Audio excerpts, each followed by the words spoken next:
देखा तुझे तो हो गई दीवानी। राजेश की बेटी की आयु, राजेश की बेटी की आयु, राजेश की पत्नी की आयु का 1/3 है। तो देखो ये है बेटी राजेश की, और ये पत्नी यानी वाइफ राजेश की। 1/3 है, इसका मतलब ये होगा अगर वाइफ की आयु 3 है तो बेटी 1 की है, यही तो। भाई पत्नी का 1/3 का मतलब ये है कि पत्नी अगर 3 की है तो बेटी 1 है।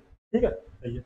राजेश की पत्नी की आयु, राजेश की आयु का, अब राजेश की पत्नी तो वाइफ है, और राजेश की आयु का जो अनुपात दे रखा है वो 3/4 है। यानी अगर पत्नी की 3 है तो राजेश की 4 है, पत्नी की 3 है तो राजेश की 4 है। ठीक है, आगे राजेश के पिता की आयु, अब भाई राजेश के पिता को और लिया यानी फादर है, वो 3:5 है।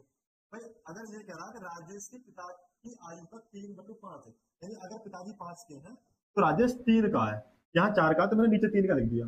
अब इनका हम पहले मिक्स रेशियो निकाल लेंगे। क्वेश्चन में क्या बोला, यदि राजेश के पिता की आयु 60 वर्ष है तो राजेश की बेटी की आयु ज्ञात करो। ध्यान से समझना, यहाँ मेन पॉइंट, मेन पॉइंट क्या, इनका मिक्स रेशियो निकाल लो। 1 3 4 लिखा हो तो यहाँ पे 4 लिखेंगे।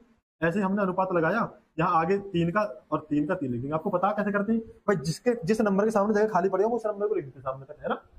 गुणा कर लो, 3 एकम 3, अनुपात 3 तिया 9, अनुपात 3 चौक 12, अनुपात 4 पंजे 20। यानी ये इनका मिक्स रेशियो आ गया। यानी बेटी का जो अनुपात है वो 3 आ रहा। इसका मतलब ये होगा हमारा जो भी आंसर होगा वो 3 से कटेगा। तो मैंने देखा 7 तो 3 से नहीं कटता, 13 3 से नहीं कटता, 11 3 से नहीं कटता। ऑप्शन यही सही है जो 3 से कट रहा। हमें इसकी तो जरूरत पड़ी नहीं। बात समझ आ गई, हमें इसकी जरूरत